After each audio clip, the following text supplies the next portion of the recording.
Hello दोस्तों, अगर आप चाहते हैं कि आपकी स्मरण शक्ति बहुत ज़्यादा मजबूत हो तो विनायक चतुर्थी का व्रत आ रहा है, जिसको मैं बता रही थी आपको। गणेश चतुर्थी भी कहते हैं, संकष्टी चतुर्थी व्रत भी कहते हैं, यानी संकट को मतलब खत्म करने वाली, नाश करने वाली, इसलिए संकष्टी चतुर्थी कहलाती है। तो इसमें आप भ्रम ना पालें, मतलब गणेश चतुर्थी के ही सारे नाम हैं, इस बात को ध्यान रखें आप। तो ये 1 मई मतलब गुरुवार के दिन 2025 में पड़ रही है। इस दिन एक विशेष उपाय आप कर सकते हैं अपनी स्मरण शक्ति को तेज करने के लिए।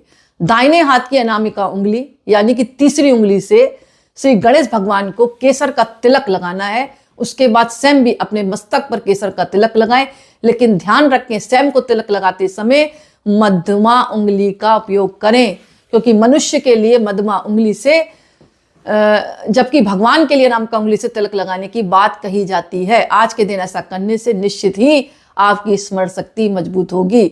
अगर ऑफिस में कुछ लोग आपकी तरक्की देखकर जल रहे हैं, आपकी पीठ पीछे बुराई कर रहे हैं, ऐसी स्थिति में आपको इन बातों से बचने के लिए श्री गणेश भगवान के इस मंत्र का 108 बार जाप करना है। ये मंत्र आप सभी को पता है, ओम गंग गणपते नमः, ओम गंग गणपते नमः, ओम गंग गणपते नमः।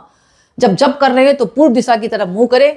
वही शाम के समय जब करें, और जब शाम के समय करें ना तो अपना चेहरा उत्तर मुख कर लें, यानी सुबह जब कर रहे हैं तो पूर्व दिशा की तरफ, और शाम के समय कर रहे हैं तो उत्तर दिशा की तरफ आप मुख करके जप करें। आज के दिन इन बातों का ध्यान रखें कि ऑफिस में अगर कोई आपको कुछ बोले भी तो आप उसका मतलब उल्टा फुल्टा जवाब ना दें, इस बात का ध्यान रखें। नहीं तो आप जो मंत्र का जाप कर रहे हैं उसका प्रभाव कम हो जाएगा। क्योंकि जब आप जाप कर रहे हैं ना मानसिक रूप से, तो आपके अंदर पावर है, और कोई आपसे लड़ाई करने आता है तो अपनी पावर आप दूसरों को क्यों दे लड़ाई के माध्यम से, अपना लॉस कर रहे हैं ना। दूसरा तो जैसा है वैसे ही रहेगा, उसको तुम बदल नहीं सकते, वो जहां खड़ा वहीं खड़ा रहेगा। एक दिन डांट भी दोगे, लड़ाई कर भी लोगे, पर वो अपनी आदत से मजबूर है, तो आप अपनी एनर्जी को क्यों वेस्ट करें। तो इस बात का ध्यान रखें। इसी प्रकार अगर आप चाहते हैं कि आपके परिवार में एकता बनी रहे, मतलब पारिवारिक सदस्यों की संख्या के आधार पर, जैसे मैंने बताया ना, आपके परिवार में एकता बनी रहे, तो परिवार की सदस्यों की संख्या के आधार पर सबके नाम का एक एक गुड़ैल फूल या कोई लाल फूल ले लें, सबको एक साथ गणेश भगवान को अर्पित कर दें।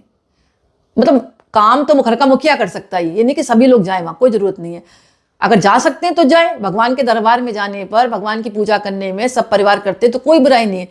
परंतु मैंने इसलिए कहा, जैसे सब बच्चे बिजी हैं, पढ़ने वाले हैं, कोई नौकरी पर जा रहा है, कोई कुछ कर रहा है, तो ऐसी स्थिति में घर का मुखिया कर सकती है या फिर मुखिया भी कर सकता है। तो क्या करना है, परिवार के सदस्यों की संख्या के आधार पर उनके नाम का एक एक गुड़हल फूल ले लें। जैसे 5 सदस्य हैं तो 5 गुड़हल का फूल ले, या कोई लाल फूल ले, सबको एक साथ गणेश भगवान को अर्पित कर दें। मतलब उनके